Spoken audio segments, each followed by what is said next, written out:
How you doing, guys? My name's Tom. I run a clothing company called Marauder, and I run another company called BLC. We've been running clothing companies for about 7 years now, and we've definitely had our fair share of ups and downs. I'm just making a quick video to show you guys that you don't have to get it right on the first time, and you can call for outside help just to try navigate through those crazy sort of little situations. These are 3 things that I wish I knew back then, but I'm stoked that I know them now, and I can show you guys what I've learned from it. So let's get into it. So the first thing is meditation. When you're starting a small business or your first business, you want to do everything at once. You want to grow it super fast. You want to do all this and that, but you just can't do it. And sometimes you get pretty stressed out by trying to do everything while juggling a full-time job or just stepping into it at the start. So this one helped me on a lot of levels when, like I just said, I was so stoked about just starting everything. I was just firing multiple arrows at once, and with my business partner as well, we were just brainstorming so much stuff. Meditation has taught me, or helped me, sort of calm that down and then reassess everything. It sort of gives you an observational standpoint to stand back and think, okay, cool, where can I put my energy and my focus in straight away? And it works on the other side as well. When you have things that are going wrong in your business or things that aren't moving quick enough as you thought they would be and all that sort of thing, meditation can definitely help slow that down, and you can pick apart what went wrong with it, and you can sort of eliminate the emotions from behind it and then work through it like a core problem. I use a few apps. I've never been able to do it just by sitting there controlling your breath.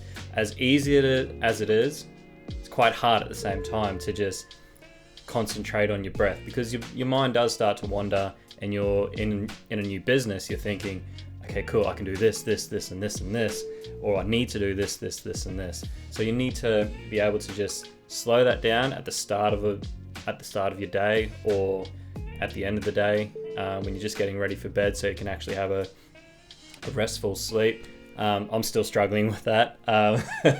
So you do have apps. I use Headspace. Headspace is a great app.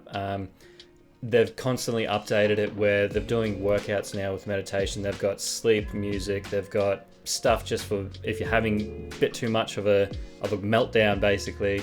It has just a minute cool down where you can just meditate for a minute, regain your thoughts, and then get back into it.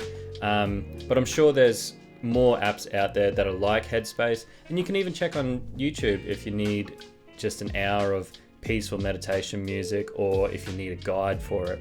The second thing is a mentor. I've had a lot of mentors in life, whether it's people that are friends that are a little bit older than me that have gone down the same path that I have, or they're a mentor for the other side of it, where they sort of may live with regret of not doing things that they wanted to do, whether it's start a small business or start a band or something like that. They give you a bit of hindsight before it even happens for you. And in this day and age, it's so easy to contact people that you look up to, whether it's a musician, whether it's a brand owner, or whether it's just anyone where you want to be in their position or you're working towards their position. You can get on Instagram and you can contact them. You can send them a DM, and they may not get back to you, but if you fire around enough DMs to maybe 5 or 6 people, they will get back to you. Someone will give you a little nugget of information that will help you. And the biggest thing with mentors is if they're in the chosen field that you're doing. Say in my field, it's someone that's already started a clothing brand that's quite more successful than I am, or I'm trying to aim towards there. They've already run the race, and they're giving you steps to not fall as far as you would if you didn't know these things. A great thing about small business is mentors and other people can tell you, and I use this analogy a lot, everyone can tell you that the stove's hot or the saucepan's hot until you actually touch it for yourself and you feel what it's like to get burnt. You will eventually put those things into motion. So for an example, recently my mentor helped us out with negotiating and working towards getting into a big box retailer, which in clothing, big box retailer there's like Tilly's, places like City Beach if you're in Australia, and all that sort of thing. So he helped us by breaking down how the meeting should go and how negotiations should go as well. And I wouldn't know that because I started a clothing label out of my bedroom, and I started clothing label with someone I didn't even meet up until a year into the business. You know, I was learning them touch and go, or touching the stove basically. So there's so many small things in business that can trip you up, but because they've already ran the race, they can help you, and they can say, hey, have you thought about this? Have you thought about that? Even if they're just a few steps higher than you in the ladder of business. It doesn't have to be in the same sort of vein. It can be if you're starting a bakery and there's someone that owns a coffee shop. Entrepreneurs are the type of people that are happy to lend an ear or even give a little nugget of information because they've been there as well. That's the great thing with mentors. They've all been in that race before. I'm sure you will get some people that won't answer your DMs and all that sort of thing. But you will find that person that will give you the time of day. And if you can chat to them once a week, it gives you accountability and it gives you a reason to keep going with the business. And eventually you find that and you're like, cool man, I've got this to talk about this week. I've done this, and this. And mentors, because they're outside of your business, they can sort of pick holes in it and, hey, have you thought about this? Have you thought about that?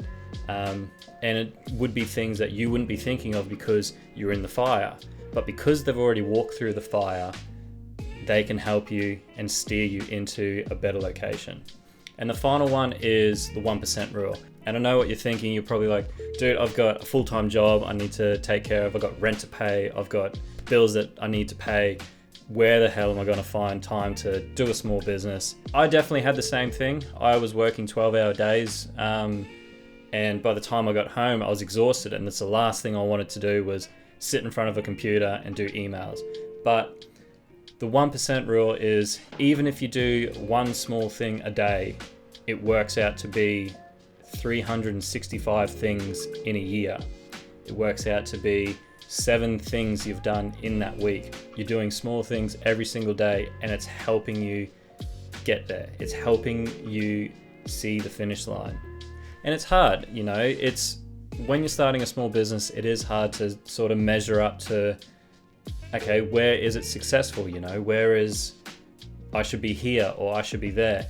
And the hard thing about the 1% is you don't see the changes straight away. You know, you may send an email to someone, you may approach a mentor, like I was saying previously. It's just these small things that eventually, if you can run it over a few months, you'll look at it and you'll say, well, far out, like I've actually done all these things, or all these things happened when I was looking at these months ago. I didn't know how to do it. And that was the big thing for me when I first started a business was I know where the goalpost is, but I don't know how to get there. So breaking it down into manageable pieces was so much easier for me because all it was, contact a screen printer today, contact a factory, you know, all these things start piling up until these 1%, you know, they become 20, 30%, and then all of a sudden you've got that new range that you wanted to launch. You've got that new photo shoot that you wanted to do. You've made those sales. You've got a new website that you were slowly chipping away at every single day. Even if it's a small 1% thing, starting an Instagram, contacting potential mentors, you know, they could even slingshot you. They could tell you, hey, here's a little mud map that I made mistakes, and these ones I can show you how to try avoid them, but they are learning curves. Starting a small business is challenging, but it is really rewarding.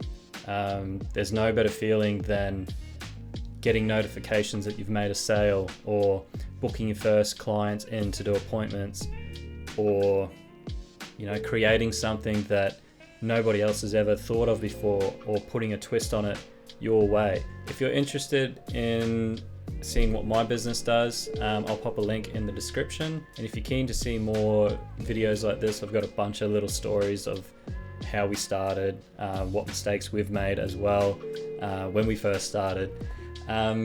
leave a like and drop some stuff down in the comments if you like as well, and subscribe if you want to. Thanks.